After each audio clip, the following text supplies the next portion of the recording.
Hey everyone, it's Jennifer from stampwithjennifer.blogspot.com, and I wanted to make a quick video to show you how to use Stampin' Up's new sliding star framelits.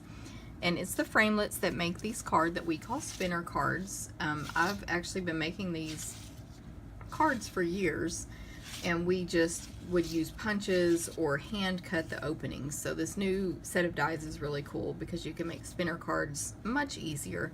And Stampin' Up also now carries foam adhesive strips, which are going to help as well. So let's get started. Okay, so these are the framelits. They're called Sliding Star, and you get 9 different dies in there, including the little honey bee hive, the tiny little bee, and the bee that we're using on my card today, and then these other images as well that coordinate with the shooting star stamp set. Okay, so I'm just going to die cut this piece here for the video, and that's one of the sliding options. The other is a circle, and that's very easy to do as well with basically the same technique. Okay, so we're going to die cut. We're going to die cut this image. When you do that, you can make your card's slider piece be upside down or this way, whichever way you want to call it. But this is the smile and this is the rainbow, and my friend Rachel told me about the rainbow. Instead of a frown, let's call it a rainbow. But your cards will spin, your images will spin more if you do the smiley face. So you can do either one, and you can do this different angles as well, but I'm just going to do the smiley face today.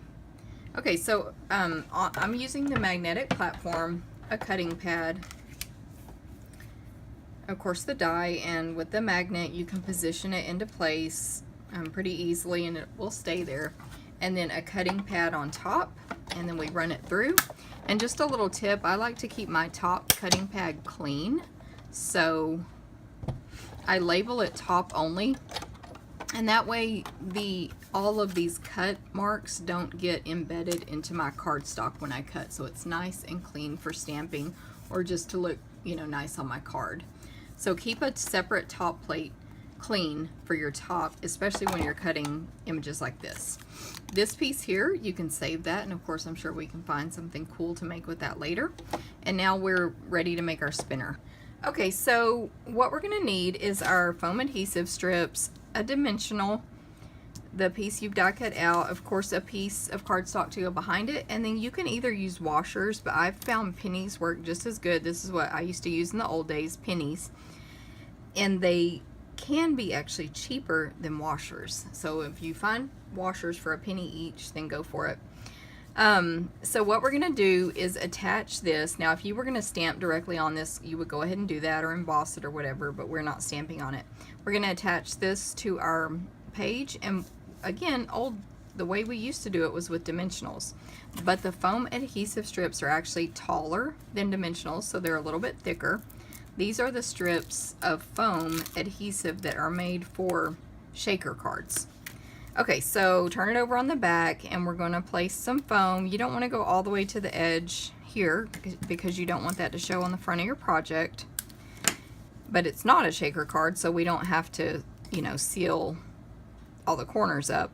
And you don't want to get too close to your opening here when it might interfere with the slider. Now this one, if it hits right there at the edge, that's not going to hurt anything because we're going back and forth. But if you were putting foam here, you wouldn't want to go too close where your pennies would hit that. Okay, and you can see that I'm just going to piece this foam adhesive strips, these foam adhesive strips together. So you don't want to be wasteful. Just use, you want your card to be balanced of course, but use the smallest amount you can. So of course we'll get to save this for our next fancy card. Okay, and then we can attach this. So just a tip, I like to pull adhesive off of things like this right from the middle, just instead of the ends. The adhesive backing, protective coating, comes off really quick and easy when you just do that. So all 4 of those are peeled off. By the way, this is a piece of Very Vanilla. It's 5 inches by 3 3/4 inches. And then this is crushed curry, 5 1/4 by 4. So center that, place it on there, perfect. It's ready for our spinner image to be attached. You know what, it's a little flat right there, so I should have done this when I placed the adhesive on there before, but it's okay. So I'm going to peel the backing off here, and I'm going to tuck some foam. Of course, like I said, don't get it too close to where the penny will be, right there, to keep that nice and high. So let's do the same thing right below the smile as well, but you should just do that when you do that in the first place. Okay, that's going to spin a lot better now. Okay, so I have my bee that's been stamped in Stays on ink, colored in with markers, and then die cut out with the magnetic platform. So what I'm going to do is put a dimensional on the back. You do need 2 dimensionals for each little spinner image, and then place a penny on there. And of course you see how I kind of centered it so it won't show on the front. And then take your other dimensional, and if you want, you can add this extra step to just trim off the little pointy parts to make it more of a circle, so it'll spin a little bit more. But I used to not do this, so it's not the end of the world if you don't cut it. It'll still spin. And then peel the backing off there. So you make your little sandwich. It's penny, dimensional, penny. Pretty simple.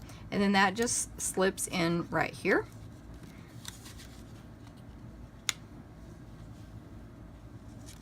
And it will spin. So there you have it, super quick and easy with these new dies that Stampin' Up! Carries. This card is a combination of a couple of ideas I saw on Pinterest. I just combined the 2 ideas and came up with this card. So of course inspiration is out there everywhere. So if you like the video, feel free to give me a thumbs up. I hope to see you again at stampwithjennifer.blogspot.com. Have a good day.